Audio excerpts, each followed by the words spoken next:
প্রিয় দর্শক, সবাইকে স্বাগত জানাচ্ছি এনটিভিতে সরাসরি সম্প্রচারিত অনুষ্ঠান সংলাপ প্রতিদিন। সাথে আছে আমি মুকসিমুল আহসান এবং আমাদের সঙ্গে দুজন অতিথি রয়েছে।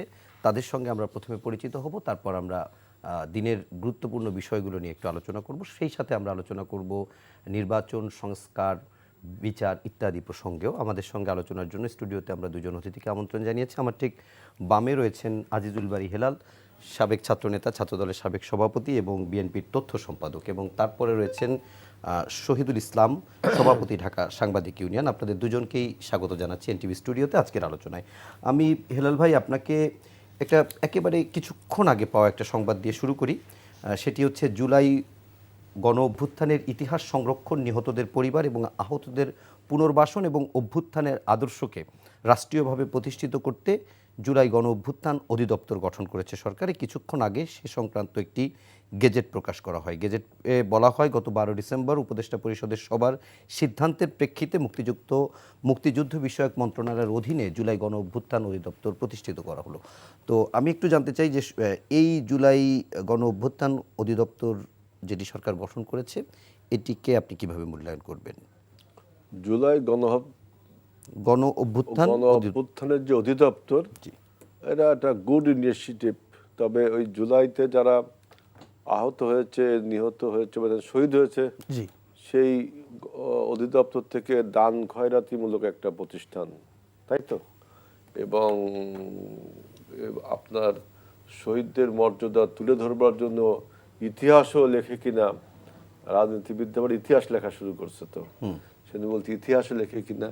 তবে উদ্যোগ তো খুবই ভালো যে এই জুলাই যারা শহীদ হয়েছে তাদেরকে সাহায্য সহযোগিতা করা, মুক্তিযুদ্ধ মন্ত্রণালয়ের অধীনে এটা করছে। এটা আমার কাছে খুব একটা সিগনিফিকেন্ট মনে। এটা নিয়ে আলোচনা করার তেমন একটা কিছু নেই, করছে সরকার, সবাই করতেই পারে। এখন এখানে দুটা বিষয়, আপনি যেটি একটি বিষয়ে উল্লেখ করেছেন যে অনেকটা যারা আহত যারা এবং শহীদ পরিবার যারা, তাদের পুনর্বাসনের ব্যাপারটি, কিন্তু এর পাশাপাশি আরেকটি কথা বলা হচ্ছে যে গণ অভ্যুত্থানের আদর্শকে রাষ্ট্রীয়ভাবে প্রতিষ্ঠিত করতে। এইটা একটা বিরাট ইস্যু যে গণ অভ্যুত্থানের আদর্শটা তো আপনি ডিকটেট করতে হবে না যে ওইটাই গণ অভ্যুত্থানের আদর্শ। জনগণের অভিপ্রায়টা হলো গণ অভ্যুত্থানের আদর্শ। গণ অভ্যুত্থানের আদর্শের অনেক দিক থাকতে পারে, হ্যাঁ, কিন্তু গণ অভ্যুত্থানটা কেন হলো? যেহেতু একটা স্বৈরশাসক, একটা ফ্যাসিবাদ বাংলাদেশের বুকে জগদ্দল পাথরের মতো চেপে বসছিল, তাকে সরানোর জন্য গণ অভ্যুত্থান। সেই সরাতে যে অনেক বক্তব্য এসছে, যেমন রাষ্ট্র সংস্কারের কথা বলছে, রাষ্ট্র মেরামতের কথা বলছে, আমাদের দেশের নির্বাচন ব্যবস্থাকে একটা টেকসই করবার কথা আসছে। এইগুলো কি আসলে গণ অভ্যুত্থানের আদর্শ? কিন্তু দেখেন একটা কথা, যে বর্তমান সরকার যে ঐক্যমত কমিশন করেছে এবং রাজনৈতিক দলগুলোর সাথে বসছে, সেখানে যেসব বিষয়ে ঐক্যমত হবে সেই সব বিষয় কিন্তু জুলাই চার্টারে আসবে। সবাই ঐক্যমত হচ্ছে এইভাবে। তাহলে তো গণ অভ্যুত্থানের আদর্শ জুলাই চার্টারে থাকে, এখানে আর একটা কোন আদর্শ? মানে আমার কাছে মনে হয় যে সরকার বিভিন্ন রকম ন্যারেটিভ তলিয়ে, বিভিন্ন রকম টার্মিনোলজি ব্যবহার করে আমরা যারা অভ্যুত্থানের শক্তি, আমাদের মধ্যে একটা অনৈক্য করার একটা প্রক্রিয়া, তার অপরিহার্যতা এই সময় ক্ষেপণ করে। যেমন আমি একটু বলি যে আল জাজিরায় গতকালকে দেখলাম একটা ইন্টারভিউ, আমাদের আলোচনা ছিল, আচ্ছা বলে ফেলেন, একটু বলেই ফেলাই। সেখানে তিনি অনেক কথা বলেছেন। একটি কথা বলেছেন, এই কথাটা কিন্তু অনেক ব্যাখ্যার দাবি রাখে, যে মানুষ অন্তর্বর্তীকালীন সরকারকে পছন্দ করছে, মানুষ এই সরকারের বিরুদ্ধে কিছুই বলছে না। তাহলে এতদিনে আমরা যে সমস্ত রাজনৈতিক দলগুলো সন্দেহ করছিলাম আপনি নির্বাচনের বিষয়ে, সেই বিষয়টা কি মানে আপনার জাস্টিফাই করে না তার এই বক্তব্যে? সেটিও বলেছেন যে 26 জুনের ভিতরে আবার বলছে, কিন্তু আবার এটিও বলছে, কারণ উনি তো সবসময় দুটো কথা বলেন, তারা ধোঁয়াশা সৃষ্টি করে। তারা যে আপনার ডিসেম্বরে নির্বাচন, আবার জুন মাসে নির্বাচন। আরেকটি কথা আমি বলতে চাই যে দেখেন, ঐক্যমত কমিশন সংস্কার প্রস্তাব দিয়েছে, আমরা সমস্ত রাজনৈতিক দলও সংস্কার প্রস্তাব দিয়েছি, তাই না? এবং এই যে প্রস্তাবগুলো কোথায় আমাদের সাথে একমত হয়েছে, কোথায় একমত হয়নি, এইগুলো তো এখন প্রকাশ করা যেতে পারে। জি, কোন জি। কোন বিষয়ে ঐক্যমত হয়েছে তিনি কিন্তু আল জাজিরায় বলেছেন যে যেসব বিষয়ে রাজনৈতিক দলগুলো ঐক্যমত হবে সেটাকে তিনি ছোট সংস্কার হিসেবে দাবি করছেন। আমি বুঝিনি ছোট সংস্কার বলতে উনি কি বোঝাচ্ছেন। আর যেসব বিষয়ে ঐক্যমত হবে না সেটা বড় সংস্কার। তো বড় সংস্কার যদি হয় তাহলে জুন, আর ছোট সংস্কার হলে ডিসেম্বর। এখন আমার বক্তব্য হলো যে যে সমস্ত বিষয়ে আমরা ঐক্যমত হব না, যেসব বিষয়ে আমরা সেগুলো সংস্কার ঐক্যমত হব না সেই সব বিষয়ে উনি কিভাবে সংস্কার করবেন। যেসব বিষয়ে ঐক্যমত হব না সেটা তো সংসদের দায়িত্ব। আর আমরা সব বিষয়ে ঐক্যমত হব কি জন্য আপনি বলেন? আমার দলের যে ইডিওলজি, আমার দলের যে পলিটিক্যাল কর্মসূচি, এটার সাথে কি আপনার অন্য দলের মিলবে? মিলবে না। তা আমরা ইডিওলজির সাথে কম্প্রোমাইজ করবো নাকি? তাহলে তো আপনার সেই একদলীয় শাসন ব্যবস্থা, মানে ডক্টর ইউনূসের নেতৃত্বে একটা একদলীয় শাসন ব্যবস্থা, আপনি আমি তিনি সবাই একইতা মানতে হবে। যেখানে কমন যেসব বিষয় আছে সেই সব বিষয় আপনি প্রকাশ করুন জনগণের সামনে, প্রকাশ করে আপনি এই সব বিষয় কতদিনের মধ্যে লাগবে সংস্কার করতে, যেসব বিষয়ে আমরা ঐক্যমত হয়েছি সেটা তো জনগণও বুঝবে, আপনিও বুঝবেন। এখানে তো লুকোছুপ ছাপার কিছু নেই। আপনি যে আমরা ঐক্যমত কমিশন সাথে বৈঠক করেছি, অন্য দলও বৈঠক করছে, সবকিছু রেডি আছে, এখন আপনি প্রকাশ করে দেন। কিন্তু আপনি মনে করেন না যে সবাই একই কথা বলছে, এটা পৃথিবীর কোথাও সম্ভব না। এরকম আজগুবি কথা তুললে কিন্তু আমরা সন্দেহ করব যে আপনি কি আপনার অপরিহার্যতাকে প্রকাশ করছেন বিভিন্নভাবে। ঈদের মাঠের 5 আঙ্গুল, উপদেষ্টাদের বক্তব্য, তারপরে আপনার বিভিন্ন রকম এক্সপোজার, যে এক্সপোজার অনেকগুলো আছে, তার একটা হলো গতকাল আল জাজিরায়, এইটা ব্যাখ্যার দাবি রাখে। সুতরাং আপনি যদি এখন বলেন সমস্ত ইডিওলজিকে, আমার ইডিওলজি আপনার ইডিওলজি, আপনার কর্মসূচি তার কর্মসূচি, সবাই এক হতে হবে, তাহলে শেখ মুজিব কি অন্যায় করেছিল বাকশাল করে? শেখ মুজিব কি অন্যায় করলো বাকশাল? সবাইকে একসাথে আনতে চেয়েছিল। এটা কি সম্ভব? পৃথিবীর কোথাও সম্ভব? তো চীনে সম্ভব, চীনের পলিটিক্সে সম্ভব। মানে বাংলাদেশকে উনি কোন মডেলে বানাতে চান? সে উনি করছে যে সমস্ত পলিটিক্যাল পার্টি তাদের বক্তব্য দিয়েছে, আপনাদের বক্তব্য আছে, এখন আপনি প্রকাশ করে দিন কোন কোন বিষয়ে আমরা ঐক্যমত হয়েছি, সেই সব বিষয় সংস্কার করতে কতদিন লাগবে। That's good. আচ্ছা, আমি একটু শহীদ ভাই আপনার কাছে একই বিষয়ে একটু প্রশ্ন রেখেই যাই।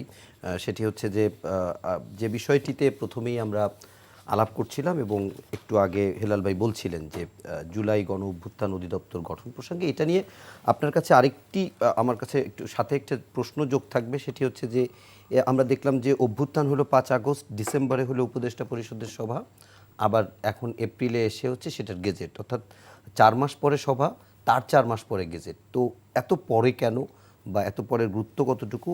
আর যে কিছু বিষয় প্রশ্নের অবতারণা করেছেন হেলাল ভাই, যে বিষয়গুলো আমরা পরে আনতাম, কিন্তু যেহেতু উনি বলেছেন, যেমন একটি ব্যাপারে বলেছেন যে সরকারই চাচ্ছে একটা অনৈক্য তৈরি করতে, এবং আরেকটি বলেছেন যে আদর্শের ভিন্নতা থাকবে, সব দল তার ঐক্যমত হবে না, এক বিষয় হবে না, তাহলে সবকে কেন এক করতেই হবে? আপনি মানে জুলাই এই যে ফাউন্ডেশনটি সম্পর্কে একটু বলবেন, আর হেলাল ভাইয়ের বক্তব্য।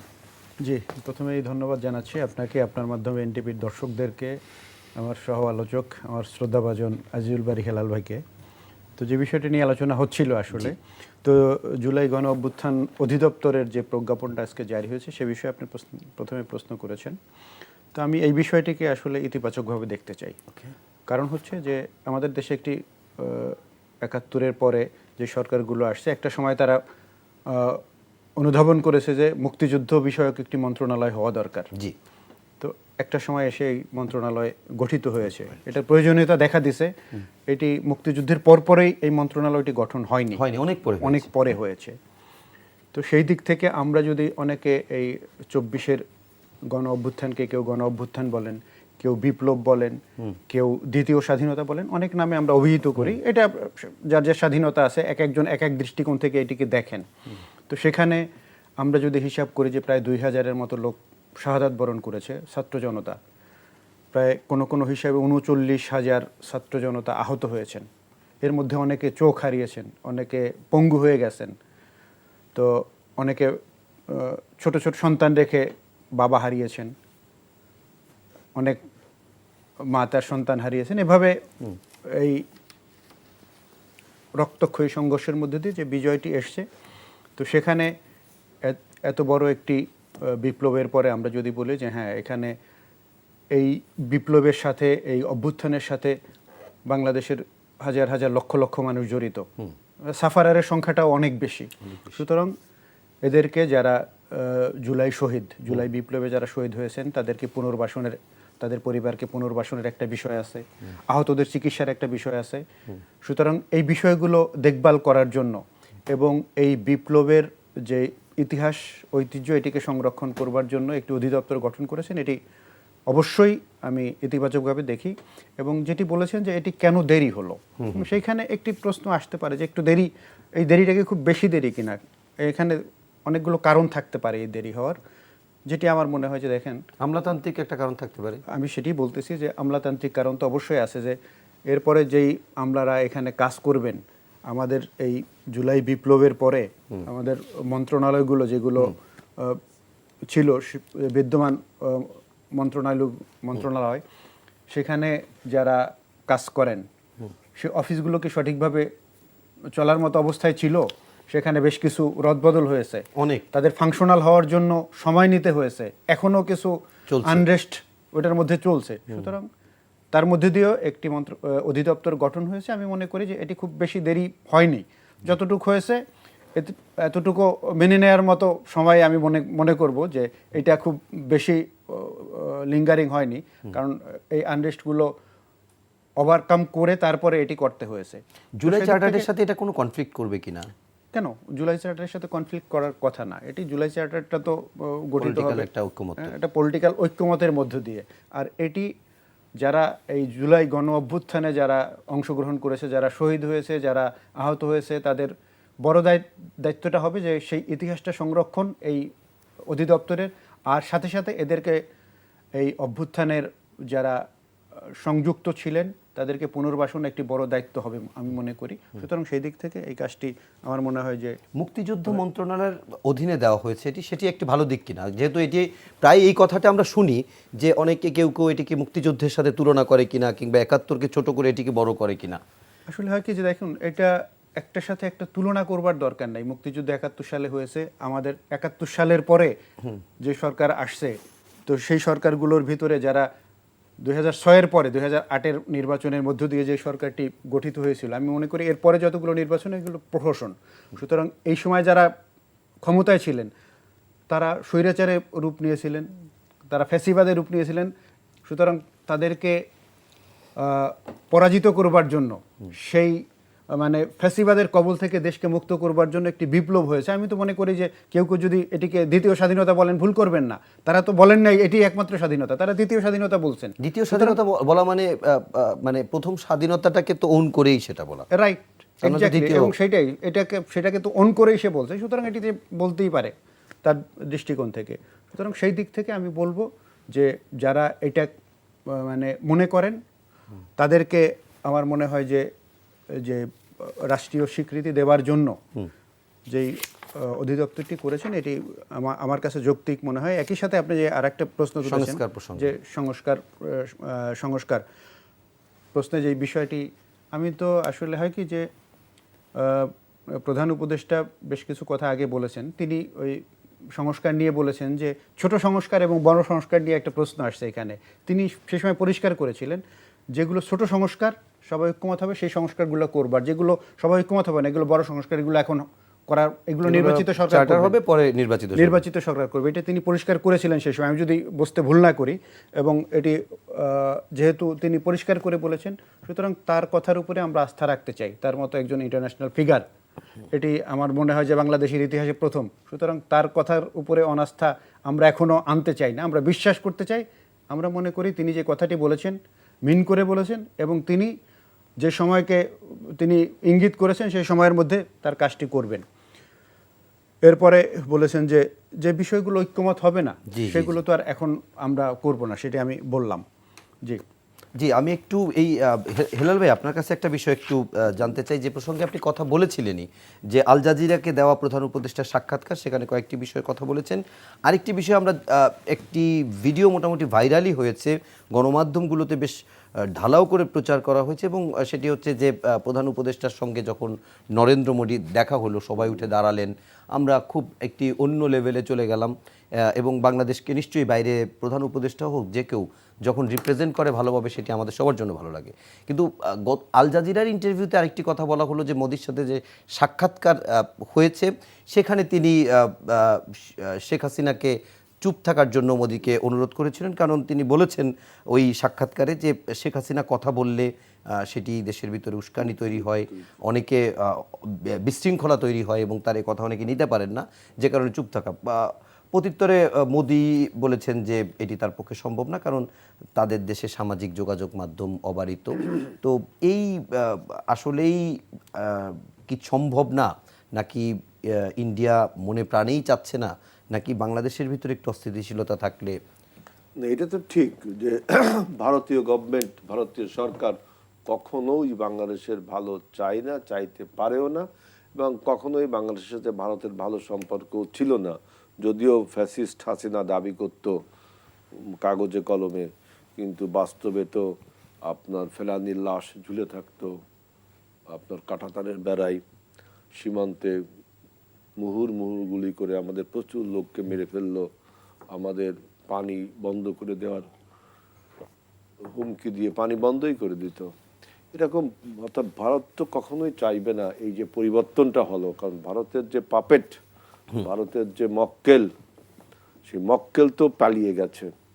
সুতরাং ভারত তো, তবে এইটা আবার ঠিক যে গতকালকে আল জাজিরার সাক্ষাৎকারে যেটা আপনার ডক্টর ইউনূস সরকারের প্রেস উইং বারবার বিভ্রান্ত করছিল, যেটা নিয়ে আমরা অনেক টকশো করেছি যে কে মিথ্যা বলছে, তাই ডক্টর ইউনূসের প্রেস উইং নাকি ভারত সরকার।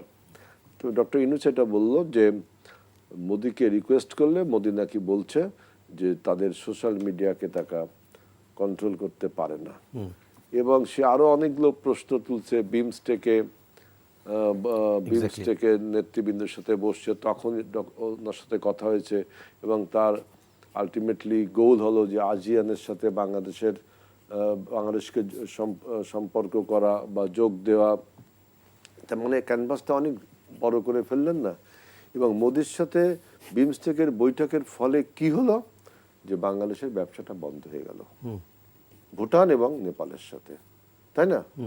ভুটান এবং নেপালের সাথে ব্যবসাটা বন্ধ হলো।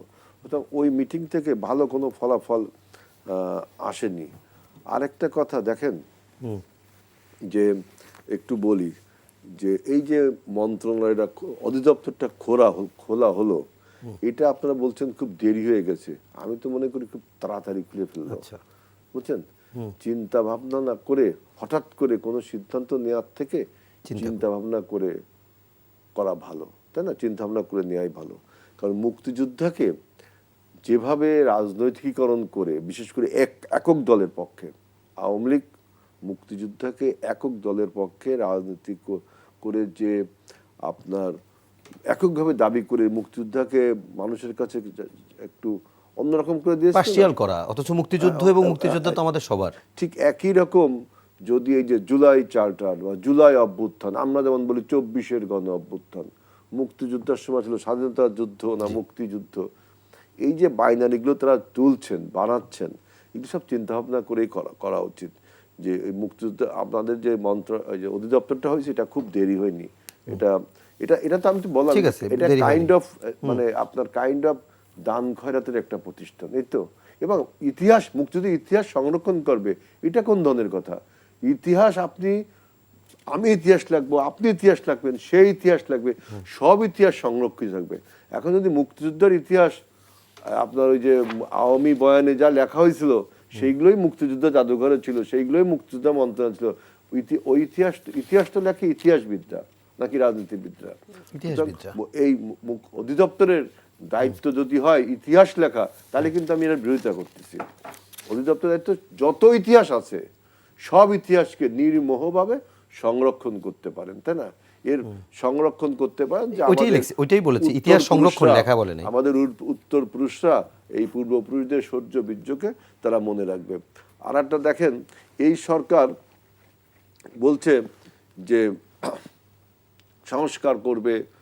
ওই আপনার আল জাজিরা সাক্ষাৎকারে বলছে যে কিছু রিফরমেশনস আছে, অমুক আছে, তমুক আছে, কিন্তু আপনি কি দেখছেন দৃশ্যমান কোনো সংস্কার হয়েছে এই পর্যন্ত, বা কোনো দৃশ্যমান সংস্কার করবে এরকম কিছু হয়েছে? একটা জিনিস কিন্তু তিনি করছেন যেটা দৃশ্যমান, যে নতুন একটি রাজনৈতিক দলকে গঠন করার এবং তাকে রাজনীতি করার সুযোগ করে দিয়েছেন। এই সংস্কারটা কিন্তু তিনি করেছেন, কারণ তিনি বলেছিলেন যে তাদের একটা রাজনৈতিক দল গঠন করা উচিত, অর্থাৎ একটা তার স্পন্সরে একটা নতুন রাজনৈতিক দল গঠন হয়েছে। এখন ইন ফিউচার যদি তিনি এই যে দল, এই দলের সাথে কোনো আরো অ্যালায়েন্স করতে পারেন, ইলেকশনের সময় তো অ্যালায়েন্স হয়, জোটের রাজনীতি হয়, অ্যালায়েন্সটা করতে পারেন, বিভিন্ন তর্ক বিতর্ক তুলে তো আমাদের মধ্যে অনৈক্য করছেই, এবং তিনি যদি অ্যালায়েন্স করে তিনি নিজেও তো এই রাজনীতিতে যোগ দিতে পারেন, তাই না?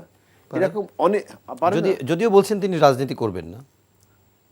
ভাই এটা তো ভাই উনি তো ওটা তো আপনার কোনো সিক্রেট স্ক্রিপচার না ওনার বক্তব্য যে উনি, তাহলে উনি তো 2007 সালে একবার রাজনীতি করার উদ্যোগ নিয়েছিলেন, সেটা হালে পানি পায়নি, জনমত ভালো পায়নি।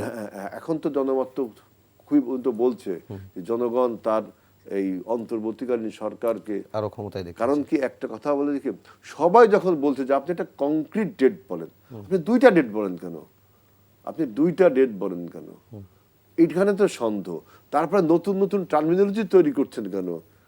এই যে এখন দেখেন যে অধিদপ্তরটা গঠন করলো, এর পক্ষে বিপক্ষে 1 মাস কথা হবে, বিপক্ষে তো না, পক্ষে কত ভালো কিছু আছে কথা হবে। তার মানে সময় ক্ষেপণ করতে হবে তাকে, সময়। আর আপনি দেখেন বিএনপি কতটা আন্তরিক, আপনারা খালি সংস্কার সংস্কার বলেন, যে বিএনপি কতটা সংস্কারের ব্যাপারে আন্তরিক।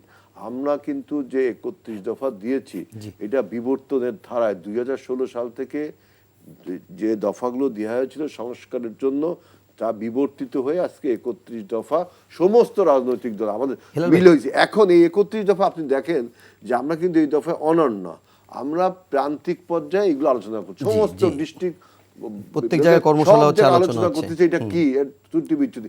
একই সাথে আমরা কিন্তু সরকারের সাথে আলোচনা করা যাচ্ছে। দেখেন আমাদের 31 দফা সরকারের সাথে আলোচনা হচ্ছে, এবং সরকার যে স্প্রেডশিটটা দিচ্ছে দেখবেন আমাদের 31 দফার থেকে খুব একটা বেশি ব্যতিক্রম না, তাই না?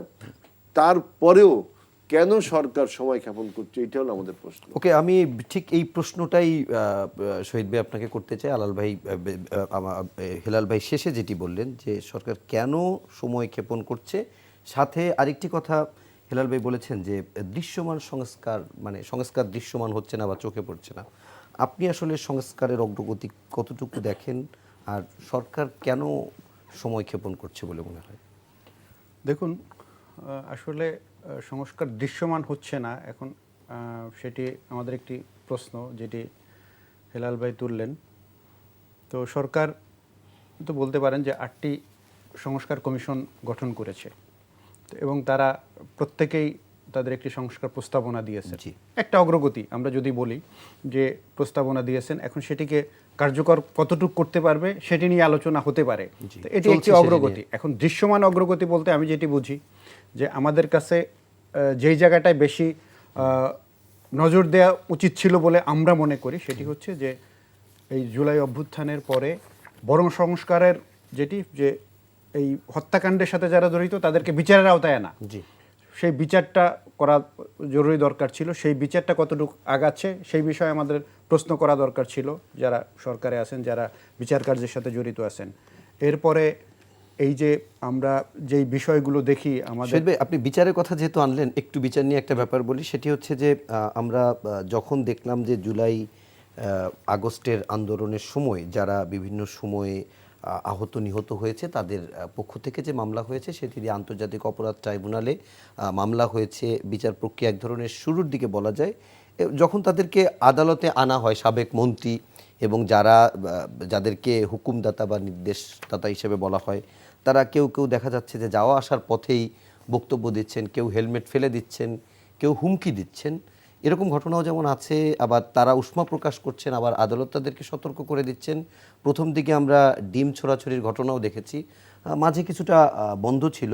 আজকে আমরা দেখলাম যে সাবেক আইন মন্ত্রী আনিসুল হক, তাকে যখন নারায়ণগঞ্জে নেওয়া হয় এবং সেখানে তার মারধরও করা হয়, তো আসলে এই মানে তার উপর আক্রমণ করা হয়, তো এটি আসলে কি নিরাপত্তা দিতে পারছে না, বা এরকম ঘটনাগুলো কেন ঘটছে মনে হচ্ছে? আসলে দেখুন, হ্যাঁ, যেটা বলছেন যে আদালতে নেওয়ার পথে মারধর করার যে বিষয়টি, এটিকে আমরা সমর্থন করি না, কিন্তু জনগণের যে পুঞ্জীভূত ক্ষোভ, এটি কিন্তু তার বহিঃপ্রকাশ। কারণ তারা দীর্ঘ 17 বছর পর্যন্ত যে নির্যাতন নিষ্পেষণের শিকার হয়েছে, তার বহিঃপ্রকাশ। তো এখানে আমার মনে হয় যে আইনশৃঙ্খলা রক্ষী বাহিনীকে আরও বেশি সতর্ক হতে হবে, এই বিষয়টা আমি বলবো। তো সেখানে এই ঘটনাগুলো কেন ঘটছে, যেটি বলছেন যে একটি বলছেন যে আমরা কিছু আসামিদেরকে দেখছি তারা অধ্যত্বপূর্ণ আচরণ করছেন পুলিশের সাথে, ওইখানে যারা আদালতে আছেন তাদের সাথে। সাবেক তথ্যমন্ত্রী তিনি তো হুমকি দিয়েছেন পুলিশকে যে দেখে নেবেন, না দেখে নেবেন, তারা তো এখনো এই আশায় আছেন যে তারা আবার খুব দ্রুতই ক্ষমতায় ফিরে আসবেন, এরকম আশাও তারা পোষণ করেন। বাস্তবতা কি তাই? আসলে তারা তাদের প্রতি যে মানুষের ক্ষোভ, সেই ক্ষোভের কিছু প্রকাশ ঘটছে। তো সেখানে সেই প্রকাশটি কখনো কখনো যারা আইনশৃঙ্খলা রক্ষী বাহিনী রয়েছেন তারা নিয়ন্ত্রণ করতে পারতেছেন না, এই কারণে কিছু ঘটনা ঘটতেছে যেটি আপনি দেখবেন। এটাকে আমরা সমর্থন করি না, তারপরেও এই ঘটনাগুলো তো ঘটছে। তো এটা যদি আমরা একটু বাস্তবতাটা চিন্তা করি তাহলেই বুঝবো এটা কেন ঘটছে। তো সেখানে আরেকটি বিষয় আমি হেলাল ভাই একটা বিষয় বলছে, সেখানে আমার একটু দ্বিমত আছে। আমি যদি বলি যেটা এই জুলাই অভ্যুত্থানের যে অধিদপ্তরের ব্যাপারে একটা শব্দ ব্যবহার করেছেন যে দান খয়রাতের প্রতিষ্ঠান, আসলে আমি এটা একটু দ্বিমত করতে চাই বিনয়ের সাথে। এটিকে যদি আমি বলি দান খয়রাতের প্রতিষ্ঠান, তাহলে জুলাই অভ্যুত্থানে যারা আহত হয়েছেন, নিহত হয়েছেন, তাদের পরিবার সংশ্লিষ্ট, তারা একটু তাদেরকে ছোট করা হবে, তারা একটু অপমান ফিল করবেন বলে আমি মনে করি। সুতরাং এটা দান খয়রাতের বিষয় না। আমি যদি মনে করি পার্থক্য কি, আপনি একটু বলেন। শব্দগত কিছু পার্থক্য তো আছে, শব্দ আরবি শব্দ, খয়রাত কিন্তু আরবি শব্দ। ঠিক আছে, বাংলাদেশের প্রেক্ষিতে আমি এটা বলি না, ঠিক আছে, এটা শব্দ তো ভালো শব্দ, আমি তাকে দান করলাম, আমি তাকে খয়রাত করলাম। এটা আমরা একটু সম্মানের সাথে আমরা যে আমাদের। আচ্ছা, এইটা নিয়ে একটা জিনিস একটু মাঝখানে একটু জিজ্ঞাসা করি, সেটা হচ্ছে জুলাই শহীদ স্মৃতি ফাউন্ডেশন করা হয়েছে, মূলত এই কাজটা তাদের না, তারা তো করছে। স্মৃতি ফাউন্ডেশনের কাজের একটা ক্রাইটেরিয়া ঠিক করে দিয়েছে বোধহয়, আর এখানে এটি এখন সেই মানে সাহায্য সহযোগিতার বিষয় যেটা বলা হচ্ছে, ফাউন্ডেশনটি আমার মনে হয় যে এটি আমি জানি না এই অধিদপ্তরের অধীনে চলে আসবে, নিঃসন্দেহে এটি অধিদপ্তরের একটি কাজ। তো এখন হয়েছে কি যে আমাদের যেই কথাটি আসলো যে আমাদের সংস্কারের যে বিষয়ে আমরা বারে বারে বলছি, সংস্কার কতটুকু দৃশ্যমান হলো। তো আসলে আমরা কি সংস্কার চাই কিনা, কতটুকু চাই, এটি আমাদের কাছ থেকে আগে পরিষ্কার করা দরকার। রাজনৈতিক দলগুলো যারা আছেন, যারা মূল স্টেক হোল্ডার দেশের, তাদের একটা বিষয় পরিষ্কার করা উচিত ছিল এই অন্তর্বর্তীকালীন সরকারের কাছে যে হ্যাঁ, আপনারা আসছেন, ক্ষমতায় আসছেন, আমরা আপনাদেরকে সময় দিতে চাই, এটা বারে বারে বলেছেন রাজনৈতিক নেতারা, কিন্তু এই সংস্কারগুলো করেন, একটা সংস্কার। তারা বলেছে যে তারা পরিষ্কার করে না, সরকার পরিষ্কার করে না, সরকারের পক্ষ থেকে আবার বলা হচ্ছে যে তাদের পক্ষ থেকে একটা বক্তব্য দেওয়া হচ্ছে। সুতরাং এই জায়গাটাকে আর একটু পরিষ্কার করবার জন্য রাজনৈতিক দলগুলো যদি বলতো যে এই জায়গাটা সংস্কার করার পরে আপনি এতদিনের মধ্যে একটা নির্বাচনের ব্যবস্থা করুন, সেই সংস্কারগুলো কি কি, তো এখন সেই জায়গাটা একটু পরিষ্কার করলে আমার মনে হয় সরকারের জন্য সুবিধা হবে এটি। আর এইটা নিয়ে যে ধূম্রজাল তৈরি হচ্ছে এখন এই নির্বাচন সংস্কার নিয়ে, এরপরে কাদা সরাসরি, তো সেই জায়গাটায় আমি মনে করি যে আমরা তো বলি যে ফ্যাসিবাদ পালিয়ে গেছে, কিন্তু ফ্যাসিবাদের একটা অংশ যারা উপরে ছিলেন সারফেজে, তারা চলে গেছেন, যারা এমপি ছিলেন, মন্ত্রী ছিলেন, প্রধানমন্ত্রী সহ, তারা পালিয়ে গেছেন, কিন্তু আর বাকিরা কি এখনো পালিয়েছেন? তারা তো রয়েছেন। এই যে বলেন যে এই কাজগুলো করতে দেরি হচ্ছে কেন, কাজগুলো সঠিকভাবে কেন হচ্ছে না, তো সেইখানে তাদের আনুগত্যশীল লোকেরা, তাদের উত্তরসূরিরা তো থেকে গেছে। সুতরাং সেই জায়গাটায় সংস্কারটা ওইখানে দরকার, সেই সংস্কারগুলো কি করতে পারছে কিনা সেইখানে আমাদেরকে প্রশ্ন করা দরকার এই সরকারকে, যে ওই জায়গাগুলো সংস্কার করুন, সেগুলো ইন্ডিকেট করা দরকার। তো এখন সেইটা তারা চান কিনা, সেটা যদি চান তাহলে আমি তাদের আন্তরিকতা নিয়ে প্রশ্ন তুলব না। আর সেই জায়গাগুলো যদি সংস্কার করতে না চান, তাহলে বলবো যে অনেকে বলে যে সেই ফ্যাসিবাদকে প্রতিষ্ঠিত করবার জন্য, পুনর্বাসিত করবার জন্য এদেরও কোনো হাত আছে কিনা, সরকারের ভিতরে যারা আছেন তাদের কোনো হাত আছে কিনা, সেই জায়গাটা কিন্তু আমাদের জন্য শঙ্কা তৈরি করে। সেই শঙ্কার জায়গাটা আমাদেরকে অ্যাড্রেস করে সেইখানে আমার মনে হয় রাজনৈতিক দলগুলোর পক্ষ থেকে স্পেসিফিক কিছু পরামর্শ যাওয়া দরকার যে এই জায়গাগুলো সংস্কার করেন, এরপরে আপনারা নির্বাচন দেন। নির্বাচন তো দিতে হবে একটা সময় না একটা সময়, কিন্তু সেই সময়টা আমার মনে হয় যে ওই যে অনেকে বলে যে এটা আমি দোষের কিছু দেখি না, সে কথাটা বলতেই পারে যে হ্যাঁ আমাকে এই অন্তর্বর্তীকালীন সরকারকে পছন্দ করেছে মানুষ। পছন্দ তো করেছে, পছন্দ না করলে যেই বিপ্লবের মধ্য দিয়ে সরকার গঠিত হলো, এটা তো তাদেরকে একেবারে পছন্দ মানে কেমন পছন্দ করছে, একবার নিরঙ্কুশ সমর্থন তাদেরকে দিয়েছে, এটি তো বললে ভুল হবে না। এরপরে আমি যেটি বলে, আমি আরেকদিন বলেছি বিষয়টা, আমি ওই ঈদের নামাজে গিয়েছিলাম, সেখানে জনগণের যে বাঁধ ভাঙা উচ্ছ্বাস, হ্যাঁ, এটা এটা আমরা দেখেছি, ভাইরাল সেই হয়েছে এবং কথাটাই অনেক বলেছেন। মিলিয়ন মিলিয়ন ভিউ সেই হয়েছে, মানুষ কথাটা- এটা সেই দেখছে। কথাটা তিনি বলতেই পারেন যে হ্যাঁ জনগণ আমাকে চায়, কারণ জনগণের পারসেপশনটা, জনগণের যে ইচ্ছা সেটা তিনি দেখেছেন।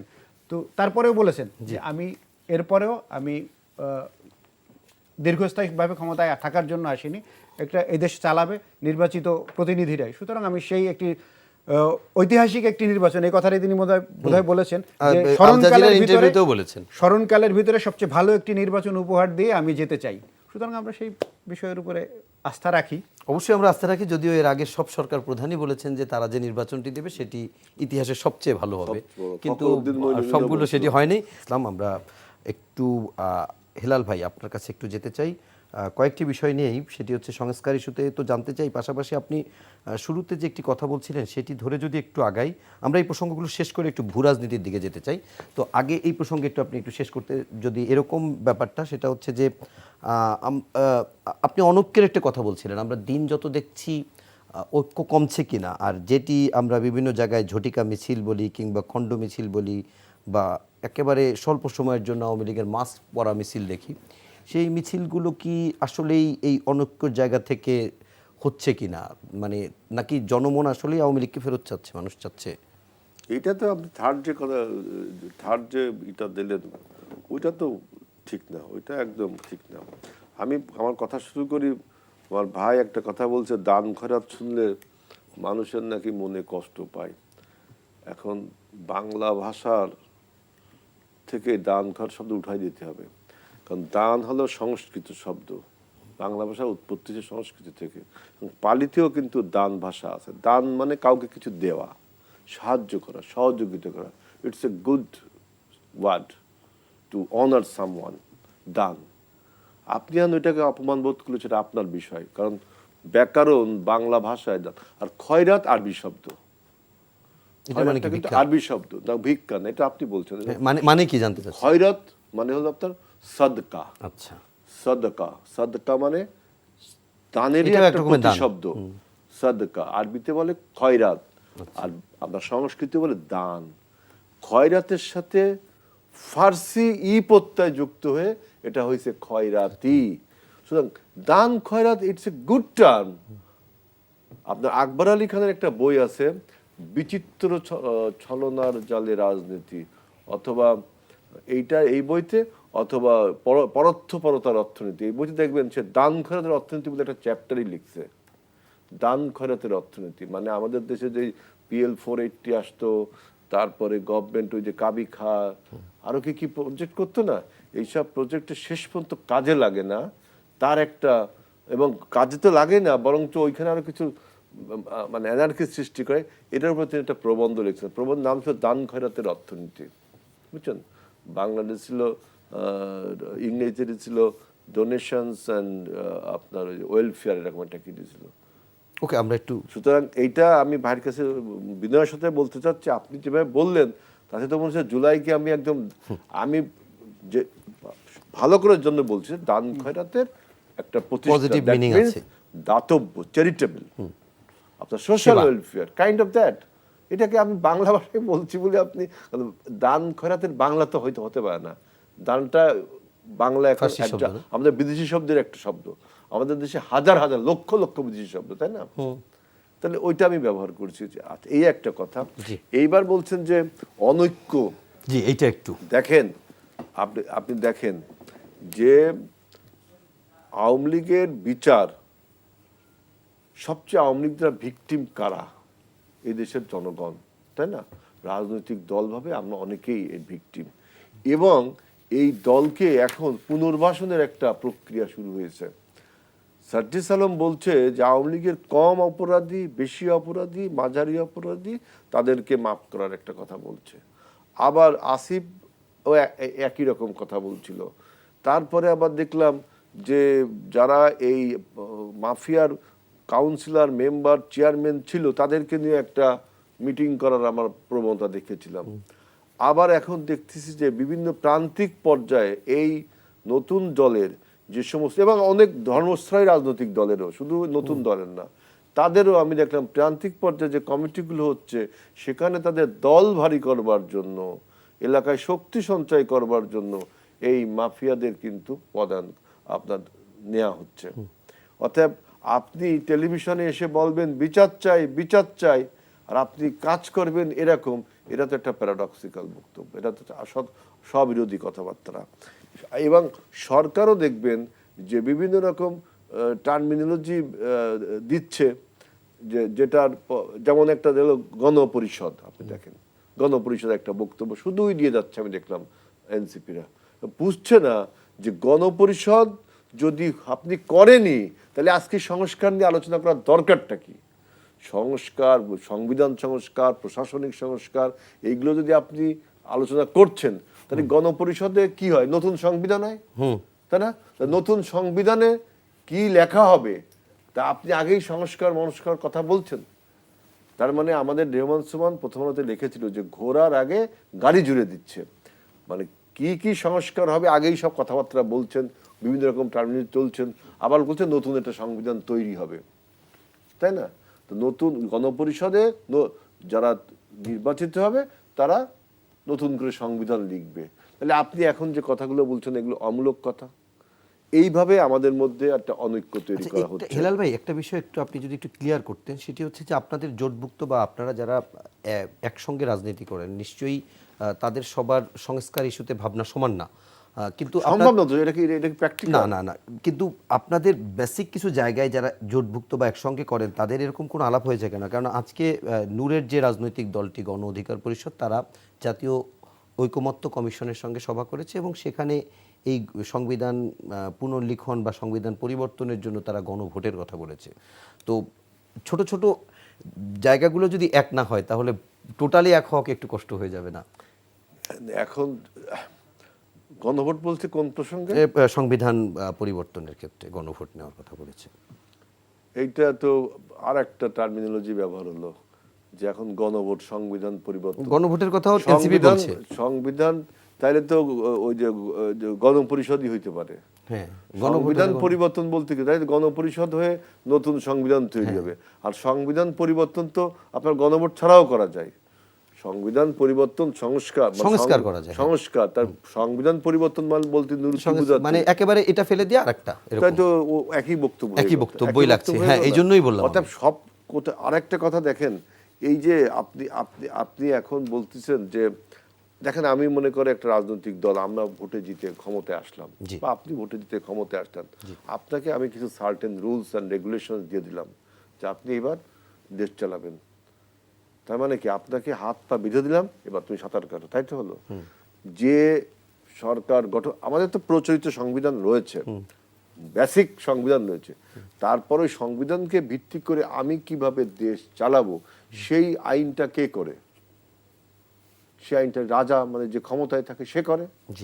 সেই আইন যদি জনসম্পৃক্ত না হয়, জনগণ যদি সেই আইন মানে না নেই, তাই জনগণ সেই আইন মানে না, তাই না? আপনারা এখন এমন অবস্থা করছেন যে পার্মানেন্ট সেটেলমেন্ট বলবেন, বলছে কি পার্মানেন্ট সেটেলমেন্ট। পার্মানেন্ট সেটেলমেন্ট পৃথিবীতে কিছু আছে বলে কোনো কথা আছে? এই যে অযৌক্তিক কথা বলে পার্মানেন্ট সেটেলমেন্ট। আমাদের দেশে তত্ত্বাবধায়ক সরকার ব্যবস্থা ছিল, অনেক রক্ত সংগ্রামের পরে সেই তত্ত্বাবধায়ক সরকারকে ছুঁড়ে ফেলে ওরা পার্মানেন্ট সেটেলমেন্ট ছিল না? আর শেখ হাসিনা ছুঁড়ে ফেলে দিয়েছে না? আজকে আপনি যাই লেখেন, যাই কিছু নথিবদ্ধ করেন, যদি সরকারে কোনো সেই মানে বাজে মেন্টালিটির বা ওই রকম যদি কোনো ফ্যাসিস্ট থাকে বা তার মন যদি ফ্যাসিস্ট হয়ে ওঠে, তাহলে এই লেখালেখির কোনো মূল্য আছে? তো ছুঁড়ে ফেলে দিয়ে ও আর একটা নিয়ম তৈরি করবে। শেখ হাসিনা ফ্যাসিবাদ হয়েছিল, মানুষ বলে সংবিধানের দোহাই দিয়ে। কোথায় সংবিধানের দোহাই দিয়ে? সংবিধানে কি ছিল যে তুমি ফ্যাসিবাদ হও? সংবিধানে তো ছিল তত্ত্বাবধায়ক সরকার দিয়ে নির্বাচন হবে। তার মনে ছিল ফ্যাসিস্ট। অতএব আপনার মনকে পরিষ্কার করতে হবে, এবং এই যাতে যেমন বিএনপি করে, আমরা যা যা বলছি, যেমন প্রধানমন্ত্রীর ক্ষমতা, রাষ্ট্রপতির ক্ষমতার ভারসাম্যের কথা বলছি, প্রধানমন্ত্রীর মেয়াদের কথা বলছি, সব সমস্ত কথাই আমরা আমরা বলছি, আমরা মিন করি, এগুলো করব।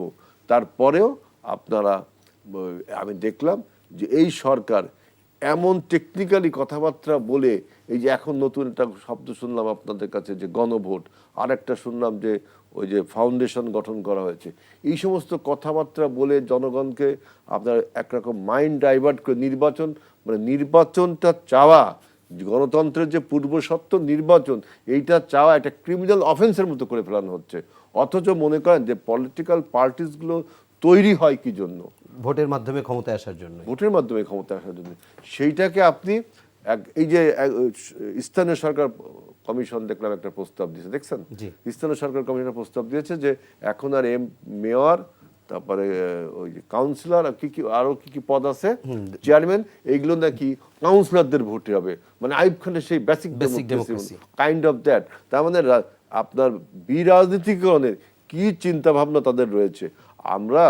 হেলাল ভাই, আমরা একটু প্রসঙ্গটা চেঞ্জ করে একটু শেষের দিকে চলে আসছি। যেহেতু আপনি পাকিস্তান প্রসঙ্গ টানলেন, আমরা একটু শহীদ ভাই আপনার কাছে একটু ভারত পাকিস্তানের যে দ্বৈরথ বলি বা মহরণের পথে বলি বা যে ধরনের একটা যুদ্ধাংদেহী মনোভাব বলি, সেটি মূলত সিন্ধু নদীর পানি বন্টন এবং এই চুক্তি বাতিল করেছে ভারত, বাতিল করার কথা বলছে ভারত, সিমলা চুক্তি বাতিল করার কথা বলছে পাকিস্তান।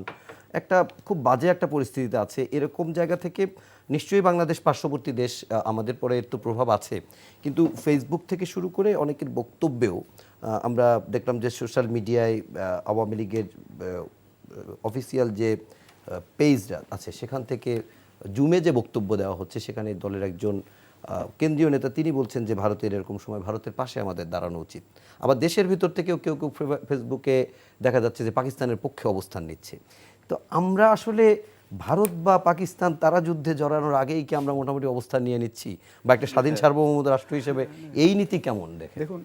একটা বিষয় আপনি বলছেন যে আওয়ামী লীগের যে অফিসিয়াল পেজ সেখান থেকে এই দাবি তোলা হচ্ছে যে ভারতের পক্ষে বাংলাদেশের দাঁড়ানো উচিত। এই দাবিটা তারা করতেই পারে, কারণ এই দাবিটা করবার কারণ আছে যে ফ্যাসিবাদকে এদেশ থেকে তাড়িয়ে দেওয়ার পরে যে ভারত সেই ফ্যাসিবাদের দোসরদেরকে সেইখানে জায়গা দিয়েছে, তাদের পক্ষ থেকে এই দাবিটা আসবে, এটাই স্বাভাবিক। কারণ হচ্ছে আপনি দেখেন, আমি যেই কথাটি আগে বলতে চেয়েছিলাম যে মোদির একটা বক্তব্য, যেটি আমাদের প্রধান উপদেষ্টা বলেছেন যে মোদির কাছে তিনি বলেছিলেন যে শেখ হাসিনাকে চুপ থাকতে বলেন, এবং তিনি বলেছেন যে সে এই চুপ থাকতে বলতে পারবেন না। সেই ক্রিমিনাল অফেন্স করে দেশের শত শত 2000 মানুষকে হত্যা করে 39,000 মানুষকে আহত করে তিনি পালিয়ে গেছেন। তিনি এদেশের 1 নম্বর আসামি এই মানুষ হত্যার জন্য। তাকে আশ্রয় দিয়েছে, তাকে চুপ থাকতে বলতে পারবেন না। এর মানে হচ্ছে যে তাকে দিয়ে বাংলাদেশে আরেকটা আনরেস্ট তৈরি করবেন, এবং তাদের পক্ষ থেকে দাবি করা হচ্ছে যে পাকিস্তানের পক্ষে দাঁড়ানো উচিত।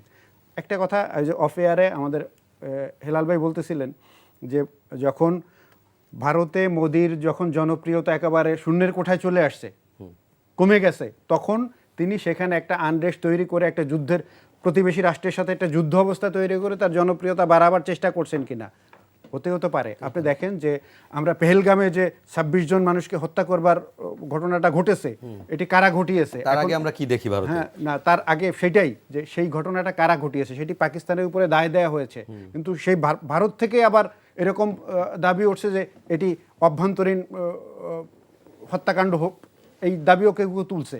সুতরাং এটি আমার কাছে তো মনে হয় যে এটি ভারতের অভ্যন্তরীণ বিষয়টা, তার জনপ্রিয়তা যেহেতু ধস নামছে, সেটিকে বাড়াবার জন্য পাকিস্তানের সাথে একটা যুদ্ধের একটা অবস্থা তৈরি করেছে, এবং সেই অবস্থার মধ্যে দিয়ে তিনি তার ভাবমূর্তি পুনরুদ্ধারের চেষ্টা করবেন, এটি স্বাভাবিক। কিন্তু এর মধ্যে দিয়ে যে ঘটনাগুলো ঘটছে, এই পরিস্থিতি যখন ঘটছে, তখন যারা পাকিস্তানের বিরুদ্ধে যখন তারা হুমকি দিয়েছে, পাকিস্তানও তাদের পাল্টা ব্যবস্থা নেবার জন্য তারাও কিন্তু প্রস্তুতি নিয়েছে, এবং তারাও যুদ্ধের জন্য প্রস্তুত হচ্ছে। আমরা যতটুকু খবর পেয়েছি চীনের মন্ত্রীর সঙ্গে আজকে বিশাল মন্ত্রীর সঙ্গে, এবং সীমান্তে কিন্তু কিছু ঘটনা ইতিমধ্যে ঘটে গেছে, এবং তারা ভারত সীমান্ত এলাকায় বাংকার তৈরি করেছে, পাকিস্তানের সৈন্যদের সাথে সেখানে গোলাগুলি হচ্ছে।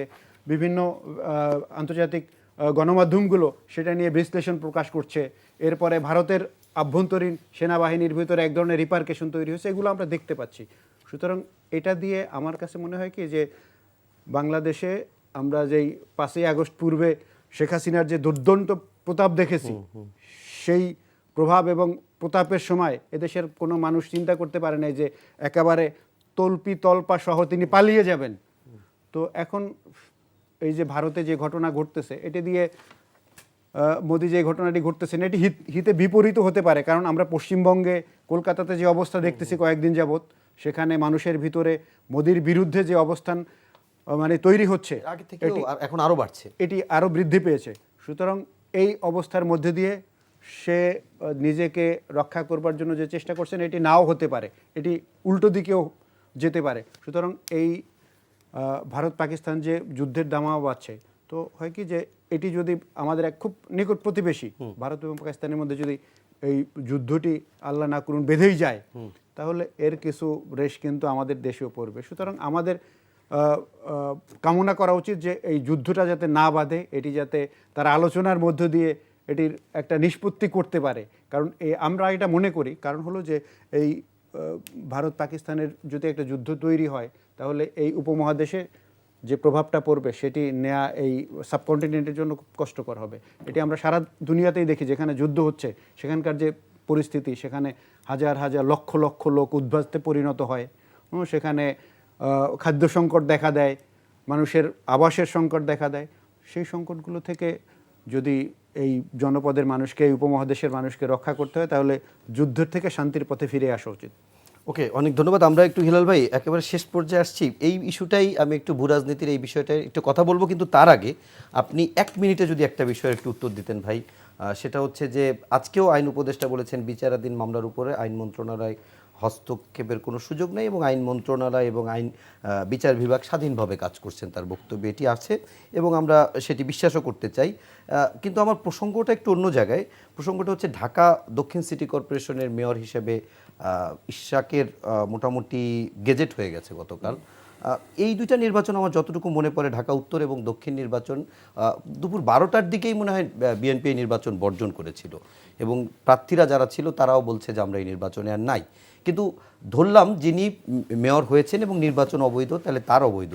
কিন্তু যে নির্বাচনটাই ছিল একটা ভুলে ভরা এবং যেখানে প্রচুর ভোট কারচুপির অভিযোগ, সেই নির্বাচনের মাধ্যমে আইনি যে কোনো প্রক্রিয়ার মধ্য দিয়েও যদি ফলাফল বিএনপির পক্ষে আসে, নৈতিকভাবে বিএনপি সেই ফলাফলকে দলীয়ভাবে কিভাবে নিচ্ছে? শুনুন, স্থানীয় সরকার নির্বাচনটা তো আর দলীয় নির্বাচন না। স্থানীয় সরকার নির্বাচনটা একজন প্রার্থী দাঁড়ায়, সেখানে ইনডাইরেক্টলি স্থানীয় আমরা দলভাবে সমর্থন দিই। ওই সময় যখন নির্বাচনটা হয়েছিল তখন দলীয় ছিল, এখন তো আর দলীয় না। এখন আদালত ওই সব নির্বাচনকে তো আমরা মানি না, এটা আপনার জানার, আমরা সব মানি না সব নির্বাচন। এখন আদালত এই কাজ যে করছে, এই কাজ যদি করছে, ঠিক আছে, আদালত যদি মনে করে এটা তারা সঠিক করছে। এখন যেই লোক এটার ক্যান্ডিডেট, যে ক্লায়েন্ট, যে তার যদি মনে হয় যে না আমি এমপি হব, তো হবে, মানে মেয়র হবে, জনগণ বিচার করবে। ক্লিয়ার। মানে এই বিষয়টা এইটা আইন মন্ত্রণালয় ভালো বলতে পারবে যে কেন তারা এই ইনসাইটমেন্টটা বা এই এক্সপিডিশনটা তারা তুললো।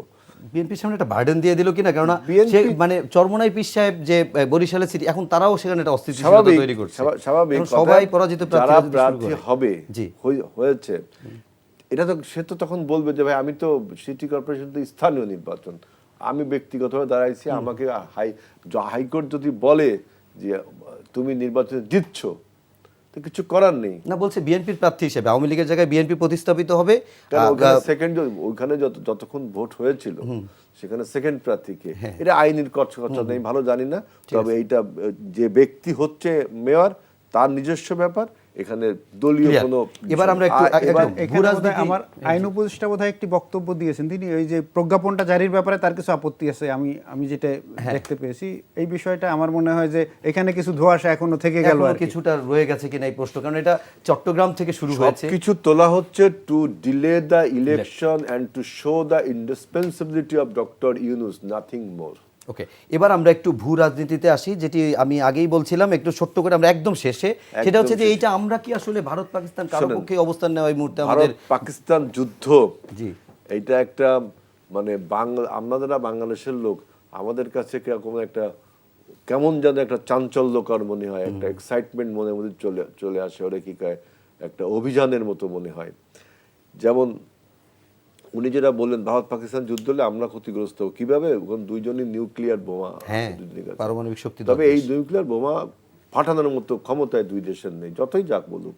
এই দুই দেশের এইটা এমন কোনো বিষয় না, তাদের নিউক্লিয়ার বোমা আছে, এটা ঠিক।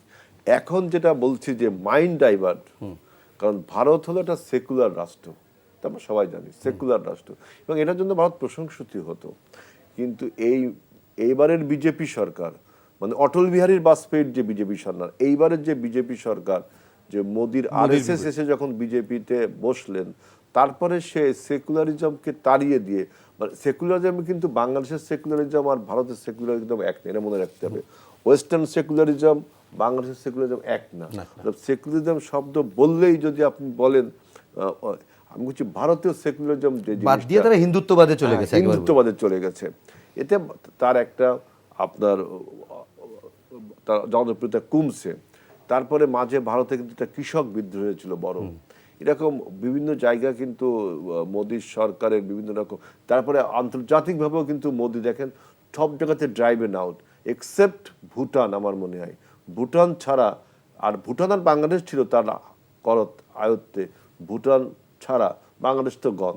অতএব তার আন্তর্জাতিক পরিমণ্ডলেও সে এখন প্রায় বন্ধুহীন, বিশেষ করে এই সাবকন্টিনেন্টে। এখন সে আপনার ওই যে পেহেলগামের ঘটনায় সে সিন্ধু নদীর পানি চুক্তি বন্ধ করে দিল। দেখেন, সিন্ধু হলো ভাটির দেশ, আমাদের ফারাক্কার মতোই কিন্তু অবস্থা, ভাটির দেশ। এবং এইখানে এমন একটা গুরুত্বপূর্ণ চুক্তি হয়েছিল, আমার ইয়ারটা মনে নেই, যেখানে জাতিসংঘের উপস্থিতিতে এই চুক্তি হয়েছিল। এই চুক্তি ভঙ্গ করার মতো মানে আন্তর্জাতিক আইনে ভারত পারে না, কিন্তু ওই যে গাঢ় জোরে।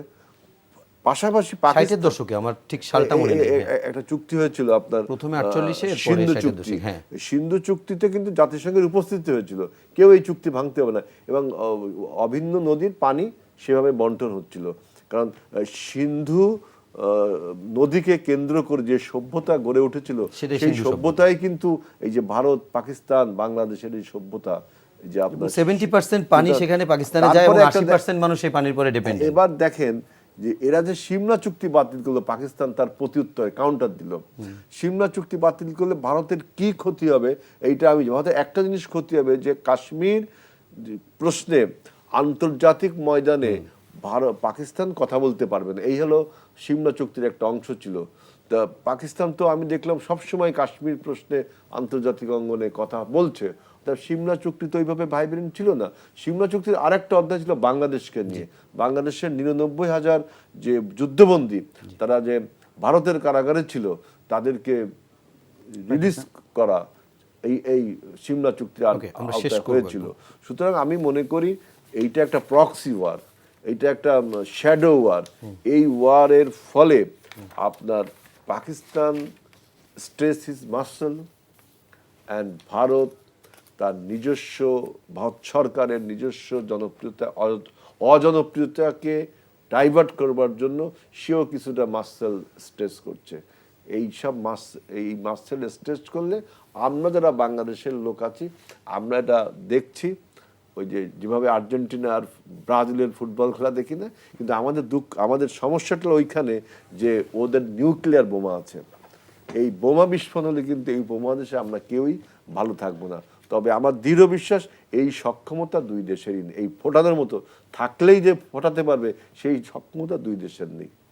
অনেক অনেক ধন্যবাদ বিএনপির তথ্য সম্পাদক আজিজুল বারী হেলাল ভাই এবং ঢাকা সাংবাদিক ইউনিয়নের সভাপতি শহীদুল ইসলাম ভাই। আপনাদের দুজনকে এনটিভির স্টুডিওতে এসে এতক্ষণ সময় দেওয়ার জন্য আপনাদের দুজনকে ধন্যবাদ জানাচ্ছি, এবং দর্শক আপনাদেরকেও ধন্যবাদ জানাচ্ছি এতক্ষণ ধরে অনুষ্ঠান দেখার জন্য। শেষ করার আগে শুধু এতটুকু বলবো, ভারত পাকিস্তানের যুদ্ধ হোক বা তাদের ভেতরে যে অস্থিতিশীলতায় চলুক না কেন, আমরা হয়তো সেই 47-এর পূর্বের যদি এই ভারত বর্ষকে দেখি, তখন সেখানে এক ধরনের রাজনৈতিক কিংবা ভৌগোলিক সীমারেখা ছিল। 71-এ সেই সীমারেখার মধ্য দিয়ে বাংলাদেশ স্বাধীন সার্বভৌম রাষ্ট্র হিসেবে প্রতিষ্ঠিত হয়, এবং এরপরে যদি আমরা জুলাই অভ্যুত্থানের পরেও যদি বলি, তাহলে ভারতের সাথেও বাংলাদেশের যে অতি নির্ভরশীলতা, সেখান থেকেও কিছুটা পরিবর্তন হয়েছে। শুধু কথাটির বলার অর্থ হচ্ছে এটি যে আমরা নিজেরাও একটি স্বাধীন সার্বভৌম রাষ্ট্র, সুতরাং ভারতের আনন্দে আনন্দিত হওয়া কিংবা ভারতের বেদনায় ব্যথিত হওয়া কিংবা পাকিস্তানের আনন্দে আনন্দিত হওয়া কিংবা পাকিস্তানের বেদনায় ব্যথিত হওয়া না, বরং যেটি আমার স্বার্থের জন্য ভালো হবে, যেটি বাংলাদেশের জাতীয় স্বার্থের জন্য ভালো হবে, সেই অবস্থানেই থাকবে বাংলাদেশ, সেই অবস্থানই আমাদের নিতে হবে। কারণ আমরা একটি স্বাধীন সার্বভৌম রাষ্ট্র। আমাদের ভিতরে রাজনৈতিক বিভিন্ন মতবিরোধ থাকবে, মতভেদ থাকবে, বিভিন্ন ধরনের বোঝাপড়ার সংকটও হতে পারে, কিন্তু জাতীয় স্বার্থ, স্বাধীনতা ও সার্বভৌমত্ব প্রশ্নে আমরা থাকব অচল, অবিচল এবং এক এবং অভিন্ন। সেই প্রত্যাশা রেখে আজকের মতো শেষ করছি। সবাই ভালো থাকবেন, সুস্থ থাকবেন। শুভ সন্ধ্যা।